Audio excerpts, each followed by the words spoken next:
Hola a todos, soy el mentalista Max Verdier y os doy la bienvenida a mi canal de YouTube. Como veis, ha habido cambios, cambiamos de espacio, cambiamos de enfoque, cambiamos de luz.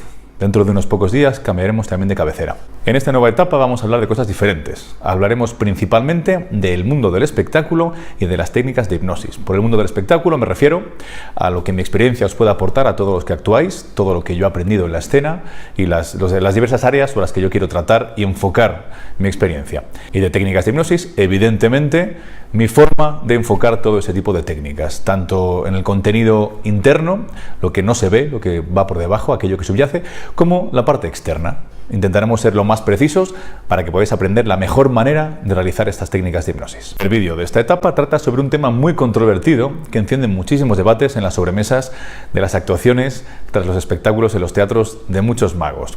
Os habéis enfrentado a ello todos los que tratáis con el público: ilusionistas, mentalistas, hipnotizadores, cuentacuentos, payasos.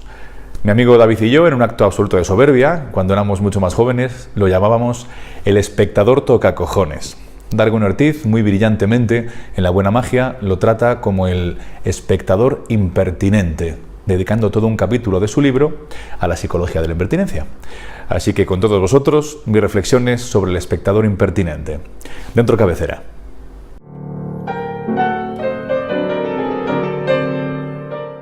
Como os he dicho en la introducción, mi amigo David y yo, hace mucho tiempo, cuando comenzamos en el mundo del ilusionismo, en su vertiente más técnica y menos psicológica, teníamos un nombre para este tipo de espectadores: espectador tocacojones. Era un acto de soberbia absoluto, porque todavía no entendíamos que la mayor parte de la culpa de ese comportamiento era nuestro. Evidentemente, en aquella época, por no ofrecer un material de suficiente calidad. Espero que esto haya cambiado con el tiempo. Y sobre todo porque no entendíamos la psicología que había detrás de todo eso. Darwin Ortiz, en La buena magia, lo explica muy bien. Dedica ese capítulo entero a la psicología de la impertinencia. Intenta entrar dentro de la psicología de ese tipo de espectadores para poder dar soluciones. No podremos dar soluciones si no entendemos primero el problema. La gente que disfruta interrumpiendo al artista o que simplemente se comporta de manera maleducada o agresiva, no lo hace porque sean personas malvadas, no lo hacen porque sean malignos, no son unos tocacojones. Simplemente, en general, son gente acostumbrada a ser ellos el centro de atención, por un lado. Y de pronto se encuentran con que en esa cena de empresa, en esa pequeña sala, todo se interrumpe y entra un ilusionista, alguien que, por suerte o por desgracia, ha entrenado las técnicas para mantener la atención de su público, que ha desarrollado un material interesante, un material importante, y que lo ofrece de forma amena. Entonces esa persona de pronto se ve relegada a un segundo plano, deja de ser el gracioso, la graciosa de la oficina, y de pronto es uno más metido entre la masa. Cuando te interrumpen, cuando insultan, cuando se acercan sin permiso a tocar el material, cuando te lanzan objetos, que esto ha llegado a pasar, no lo hacen porque realmente quieren hacer eso. Lo que realmente ocurre es que quieren llamar la atención. El principal problema al que nos enfrentamos es que cuando llevas mucho tiempo actuando, seguro que os pasa, tienes una respuesta ingeniosa instantánea para cada comentario que te lance alguien del público. El problema es que cuando alguien de este tipo reclama atención, el comentario ingenioso va directamente a la diana que ellos quieren. Están recibiendo esa atención que están reclamando, con lo cual lo único que haces es reforzar ese comportamiento. La opción más sensata es lo que los psicólogos llaman extinción de conducta por ausencia de refuerzo. Simplemente no respondes. A mí me ha costado años poder practicar esto. Lo leí en La buena magia hace siglos, y cuando dejé la magia para dedicarme al mentalismo, que lo hice muy joven, me costó muchísimo entender esto, porque cuando llevas tiempo actuando, como os he dicho, se te ocurre enseguida la manera de responder. En cuanto oyes una frase, rápidamente tienes un hachazo para devolver. Pero esto es espantoso, porque lo único que consigues es que esa persona reciba esa atención que necesita. Tienes que hacer acopio, al menos así fue mi caso, de toda tu fuerza de voluntad para poder callarte y continuar con el espectáculo como si no lo hubieras escuchado. Porque lo único que consigues es que esa persona reciba la atención que necesita.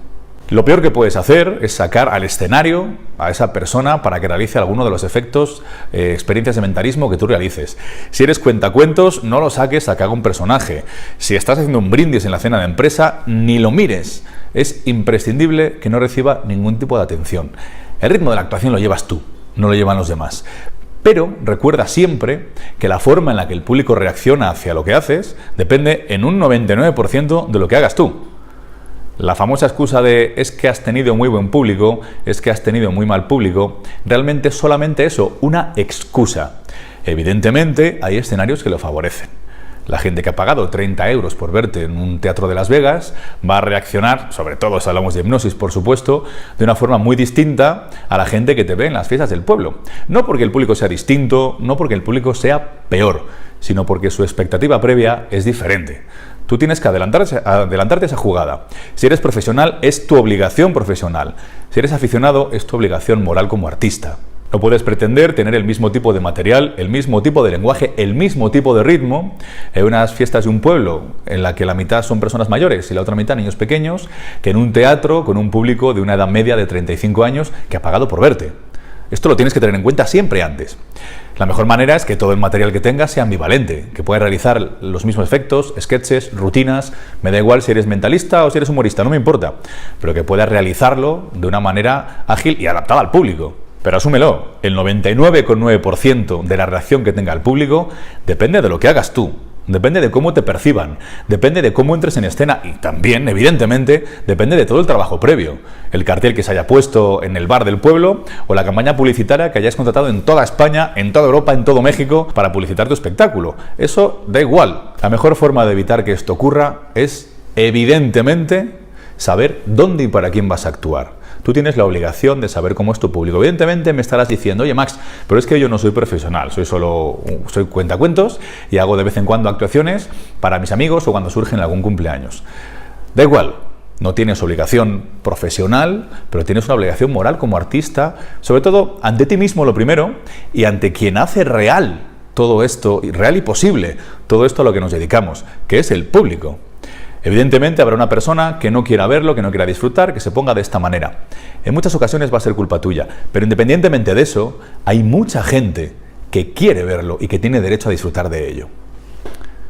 El principal problema, la principal razón por la que existen este tipo de espectadores es por la actitud que tenemos nosotros. Cuando realizamos magia, mentalismo, hipnosis, cuentacuentos, me da igual, cualquier cosa, de manera desafiante, es cuando estamos provocando esas reacciones. La persona se siente desafiada, siente que le han robado esa capacidad de ser el centro de atención.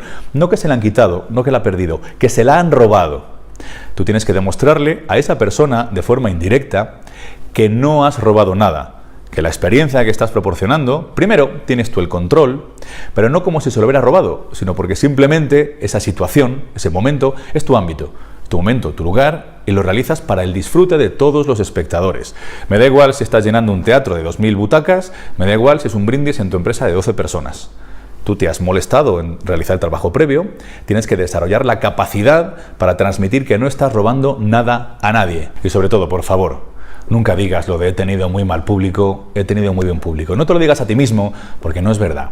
Tú has sido responsable de cómo ese público reacciona o no reacciona. Por supuesto que hay excepciones, ya lo sé, y todos hemos vivido esas experiencias. Pero no olvides que en ese 99% eres tú el que modula la reacción del público.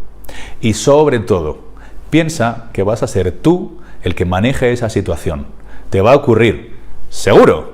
Así que adelántate a la jugada. Lo primero, que tu material, que tu personaje, que tu actuación sean sólidas y solventes. Y lo segundo, es un ejercicio de autodisciplina. Es un ejercicio de reducción del ego. Sé que cuesta muchísimo. Tú oyes la impertinencia y automáticamente desenvainas la katana y quieres darle un corte al tío que te lo ha soltado. Tienes que aprender que eres un artista, no un mercenario. Tu obligación como profesional es realizar ese trabajo lo mejor posible. Tu obligación moral como artista es desarrollarlo de la mejor manera para el arte. Yo sé que ha habido ejemplos de gente desafiante. Los ilusionistas me vais a hablar de Pepe Carroll, de Slidini o de Harry Houdini. Los humoristas me vais a hablar de Jay Leno, ya lo sé, de Miguel Lago en España. Pero son gente que ha desarrollado un personaje tremendamente sólido, que sabe perfectamente dónde está pisando y que muchas veces el público para el que actuaba era un público muy concreto. Y tercero, distingue con total nitidez dónde y para quién actúas. Si es un teatro, si es una sala, si es una presentación informal. Y dedico un último apartado a la gente que no sois profesionales y que hacéis demostraciones informales de lo que sea. Evidentemente voy a hablar más de mentalismo, de hipnosis, pero por supuesto me refiero también a quienes seáis cantautores, hagáis cuentacuentos, o el que se ponga de pie en una cena de empresa o del club del gimnasio para hacer un brindis. Evidentemente, Nadie os va a exigir una solvencia profesional en cualquiera de estas situaciones. Pero recordad siempre la razón por la que hacéis las cosas. No es buscar un enfrentamiento, no es buscar una confrontación. Lo hacéis porque creéis que es bueno, que es necesario para vuestra alma y para la de los demás. Así que intentad comeros ese ego que provoca esa respuesta rápida. No le deis importancia. Realizad vuestra labor con el alma en las manos, poniendo el corazón en lo que hacéis. Si no lo hacemos como artistas, estamos muertos por dentro. Y si estamos muertos por dentro los artistas, ¿qué esperanza nos va a quedar? Así que dejaos de excusas. Dejad de decir que el público es bueno, que el público es malo y sobre todo, por favor, dejad de decírselo a otros actuantes. No hay nada más espantoso, más envidioso, más vil que acabar una actuación y acercarte a otro ilusionista, a otro cuentacuentos, a otro humorista y decirle: ¿cómo se nota que hoy has tenido un público muy bueno, eh? No, lo que ha tenido esa persona es un manejo excelente del público que tú no has sabido ver. Intenta ver detrás de todo eso. ¿Qué ha hecho? ¿Qué ha dicho? ¿Cómo ha entrado a escena? ¿Cuál ha sido todo ese trabajo previo? Por favor, hay muchísimos artistas dedicando muchísimo esfuerzo a su trabajo. No lo menospreciéis con un sencillo «es que has tenido buen público». Porque la culpa de que el público sea malo es nuestra, pero la culpa de que sea excelente también lo es. El público está ahí para darnos las gracias por lo que hacemos, pero tenemos que ofrecer algo por lo que valga la pena dar las gracias. Así que ya sabéis, tragaos el ego, entrenad, practicad y sobre todo disfrutad de lo que estáis haciendo. Intentad que cada actuación, cada acto escénico tenga vuestra alma, vuestro corazón en la punta de los dedos o en vuestra imaginación. Solo así podremos dar real valor a lo que hacemos. Y esto ha sido todo. Ha sido un placer estar con vosotros de nuevo. Gracias por acompañarme en este viaje. Volveremos a encontrarnos.